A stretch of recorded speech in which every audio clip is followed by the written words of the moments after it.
إن الحمد لله وحده والصلاة والسلام على من لا نبي بعده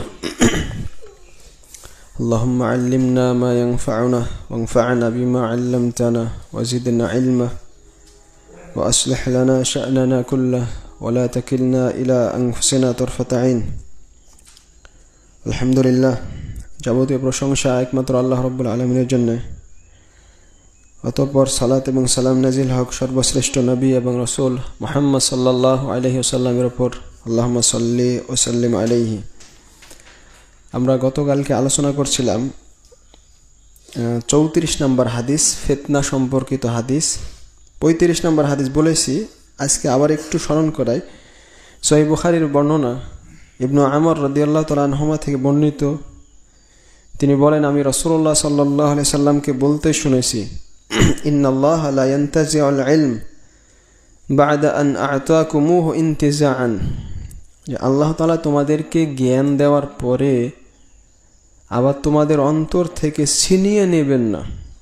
ওয়ালাকিন ইয়ানতাজিউহু মিনহুম মা'a কবদিল উলামা'i বিইলমিহিম, বরং আল্লাহ তাআলা জ্ঞান উঠিয়ে নেবেন আলেমদেরকে তুলে নেওয়ার মাধ্যমে। মানে আস্তে আস্তে আলেমরা দুনিয়া থেকে চলে যাবে, আর ওই মানের আলেম আর পৃথিবীতে আসবে না।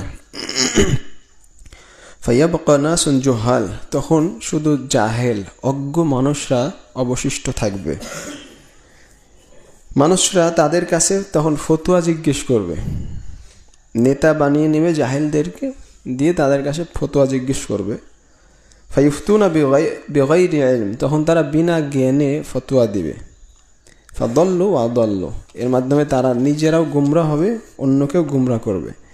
তো কিয়ামতের লক্ষণ হচ্ছে জাহেল বক্তা, জাহেল মুফতির সংখ্যা বেড়ে যাবে, আর ফকিহ আলেম যাদের মধ্যে ফিকহ আছে সব আলেমদের সংখ্যা একেবারে নগণ্য হয়ে যাবে। তারপরে হাদিস 36 নম্বর, আবু দাউদের বর্ণনা, সালামা বিনতুল হুর, খরাশা বিনতুল হুর আল ফাজারি তার বোন থেকে বর্ণিত, তিনি বলছেন যে আমি রাসূলুল্লাহ সাল্লাল্লাহু আলাইহি সাল্লামকে বলতে শুনেছি, রাসূলুল্লাহ সাল্লাল্লাহু আলাইহি সাল্লাম বলেছেন, ইন্না মিন আশরাতিস সাআহ আইয়াতাদাফা আহলুল মসজিদ লা ইয়াজিদুনা ইমামান ইউসাল্লি বিহিম, যে কিয়ামতের আলামত হচ্ছে মানুষ, মসজিদের লোকজন ইমামতি করার জন্য একে অন্যকে আগে বাড়িয়ে দিবে। লা ইয়াজিদুনা ইমামান ইউসাল্লি বিহিম, তাদের মধ্যে এমন কোনো ইমাম পাওয়া যাবে না যে সালাত আদায় করাবে। মানে ইমামের যোগ্য ব্যক্তি খুঁজে পাওয়া যাবে না, যে কারণে একে অন্যকে সামনে দেওয়ার চেষ্টা করবে। এই হাদিসটা যদিও জয়ীফ, কিন্তু এই হাদিসে ইঙ্গিত করে যে কিয়ামতের আগে জ্ঞান এতই উঠে যাবে, এত কম হয়ে যাবে যে ইমামতি করবে এ ধরনের লোক খুঁজে পাওয়া মুশকিল হয়ে যাবে। এটা হচ্ছে কিয়ামতের আলামত, এই হাদিস দ্বারা বোঝা যায়। তারপর ইয়াজিদ ইবনে হারুন থেকে বর্ণিত, তিনি আব্দুল মালিক ইবনে কুদামা আল মকবুরি থেকে বর্ণনা করেন, তিনি আবু হুরাইরা রাদিয়াল্লাহু তাআলা আনহু থেকে বর্ণনা করেন যে রাসূলুল্লাহ সাল্লাল্লাহু আলাইহি সাল্লাম বলেছেন, সায়াতি আলান নাসি সানাওয়াতুন খাদ্দাআত, অচিরেই মানুষের কাছে যে এমন সময় আসছে, সময়টা হচ্ছে প্রতারণা পরিপূর্ণ। খাদ্দাআত মানে পুরো সময়টা প্রতারণায় পরিপূর্ণ। ইউসাদ্দাকু ফিহাল কাযিব, ওই সময় মিথ্যাবাদীকে সত্যবাদী বলা হবে। ওয়া ইউকাযযাবু ফিহা সাদিক, আর সত্যবাদীকে মিথ্যাবাদী বলা হবে। ওয়া ইউতামানু ফিহাল খাইন, খিয়ানতকারীর নিকট আমানত রাখা হবে। ওয়া ইউখায়্যানু ফিহাল আমিন, আর আমানতদার বিশ্বস্ত ব্যক্তিকে খিয়ানতকারী বলা হবে। নাসাল্লাল্লাহু আল-আফিয়া। মানে পুরো পরিস্থিতি উল্টা, যে সত্যবাদী তাকেই সমাজের লোকজন খারাপ মিথ্যাবাদী মনে করবে, আর যে মিথ্যাবাদী সমাজের লোকজন তাকে সত্যবাদী মনে করবে। যে একেবারে ধোঁকাবাজ তার কাছে আমানত রাখা হবে, আর ভালো মানুষদেরকে খিয়ানতকারী বলা হবে। নাসাল্লাল্লাহু আল-আফিয়া। কি পরিস্থিতি! ওয়ায়ানতিকু ফি আর-রুআইবিজা, ওই সময় মা কথা বলবে সমাজে, সেটা হচ্ছে রুআইবিজা। তো কিলা ওমার রুআইবিজা, রাসূলুল্লাহ সাল্লাল্লাহু আলাইহি ওয়াসাল্লামকে জিজ্ঞেস করা হলো রুআইবিজা কি? তো রাসূলুল্লাহ সাল্লাল্লাহু আলাইহি ওয়াসাল্লাম বলছেন, আর রাজুলু তাফে, একেবারে নিম্ন শ্রেণীর ইতর শ্রেণীর মানুষ সমাজের যারা, এরা ইয়ান্তিকু ফি আমরিল আম্মা, জনসাধারণের বিষয়ে কথা বলবে, নেতৃত্ব দিবে সমাজের একেবারে নিম্ন শ্রেণীর মানুষ, আর জনসাধারণের বিষয়ে কথা বলবে এরা, যাদের কোনো জ্ঞান নাই, যারা নেতৃত্বের কোনো যোগ্যতা রাখে না। শেখ সালেহ আল ফাউজান হাফিজাহুল্লাহ এই হাদিসের ব্যাখ্যায় উনি লিখেছেন যে জ্ঞানের ক্ষেত্রে নেতৃত্ব দেবে আলেমরা, আর রাজনৈতিক বিষয়গুলো, দেশ পরিচালনার বিষয়গুলোতে নেতৃত্ব দেবে যে আলেমদের মধ্যেই যাদের দায়িত্বশীল উলুল আমর,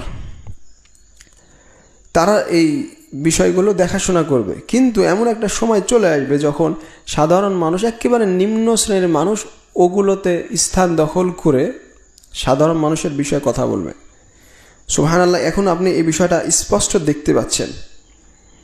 শাইখ বলছেন, হাদা শাইউন যাহির আল আন মিনার রুআই বিজাত কাসীর ইয়াতাকাল্লামুনা ফি উমুরিন আযীমা ওয়া উমুরিন লাউ হাদাসাত ফি আহদি উমর রাদিয়াল্লাহু তাআলা আনহু লা জামা আল মুহাজিরিন ওয়াল আনসার লাহা। সুবহানাল্লাহ, যে এই বিষয়টা আপনি স্পষ্ট দেখতে পাচ্ছেন এখন, যে বড় বড় বিষয়গুলোতে, সাধারণ বড় বিষয়গুলোতে একেবারে নিম্ন শ্রেণীর মানুষেরা কথা বলে। আজকে সমাজে দেখেন, দেশ পরিচালনার বিষয়ে একজন রাখাল, একজন ওই আপনার লেবার পর্যন্ত কথা বলে। বাংলাদেশের মানুষ এক জায়গায় বসলে দেখবেন যে বড় বড় বিষয়গুলো নিয়ে ওরা কথা বলছে, মানে কতই যে বুঝে। অথচ শায়েখ বলছেন যে এই বিষয়ের কোনো কিছু যদি ঘটতো, তাহলে ওমর রাদিয়াল্লাহু তাআলা আনহুর যুগে যদি হতো, তাহলে তিনি এই বিষয়ে সমাধান করার জন্য মুহাজির আনসারদেরকে জমা করতেন যে তোমরা সমাধান দাও। অথচ এই বড় বড় বিষয়গুলোতে এ রুআই বেজাত, নিকৃষ্ট শ্রেণীর, একেবারে ইতর শ্রেণীর মানুষরা কথা বলবে। নাসাল্লাহু আল-আফিয়া। তারপরে হাদিস 38 নম্বর, এটা বলে আজকে শেষ করব। হাদিসে জিবরিল, প্রসিদ্ধ হাদিস, যে হাদিসে জিবরাইল আলাইহিস সালাতু ওয়াস সালাম এসে রাসূল সাল্লাল্লাহু আলাইহি সাল্লামকে জিজ্ঞেস করেছিলেন দ্বীনের মূল বিষয়গুলো সম্পর্কে, যে ইসলাম কি, ঈমান কি, ইহসান কি। তারপর তিনি বললেন যে আখবিরনি আনিস সাআহ, আপনি আমাকে কিয়ামত সম্পর্কে বলেন। তো রাসূলুল্লাহ সাল্লাল্লাহু আলাইহি সাল্লাম বললেন, মাল মাসউলু আনহা বিআলামা মিনাস সাইল, প্রশ্নকারী চাইতে যাকে জিজ্ঞেস করা হয়েছে সে বেশি জানে না। মানে তুমিও যেমন কিয়ামত কবে হবে জানো না, আমিও জানি না। তো জিবরাইল আলাইহিস সালাম বললেন যে আখবিরনি আন আমারাতিহা, তাহলে কিয়ামতের আলামতগুলো সম্পর্কে বলেন।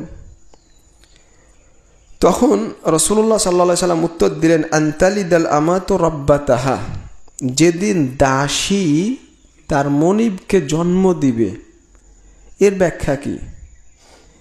এর ব্যাখ্যা উলামায়ে কেরাম উল্লেখ করেছেন যে শেষ জামানাতে মেয়েরা তার বাবা মার এত অবাধ্য হবে মায়ের, যে বিষয়টা দেখে মনে হবে যে ওই মেয়েই হচ্ছে তার মায়ের মালিক।